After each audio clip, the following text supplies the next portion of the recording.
സന്ദീപ് വാര്യർ എന്ന് പറയുന്നതാണ് ലോക കുരുത്തുരുമ്പ് ഉടായിപ്പാണ്.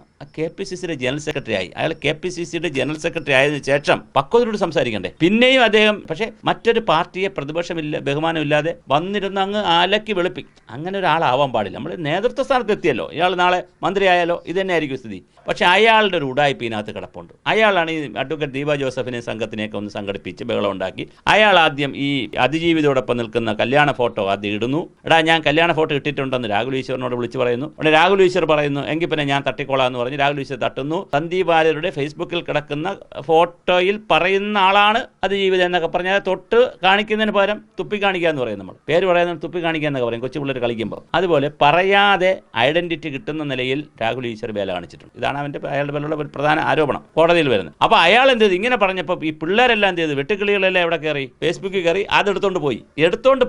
അല്ലെങ്കിൽ ഉടനെ കട്ട് ചെയ്തില്ല. ഉടനെ കട്ട് ചെയ്ത് എടുത്തോണ്ട് പോയി. കുറച്ച് കഴിഞ്ഞപ്പോൾ അയാളത് വിഡ്രോ ചെയ്തു, ഡിലീറ്റ് ചെയ്തു. സന്ദീപ് വാര്യർ ഡിലീറ്റ്. പക്ഷെ അപ്പോഴും ഇത് ആയിരക്കണക്കിന് ഫോൾഡറുകളിലേക്ക് പോയി കഴിഞ്ഞു. ഇതൊരു വലിയ വിഷയമാണ്.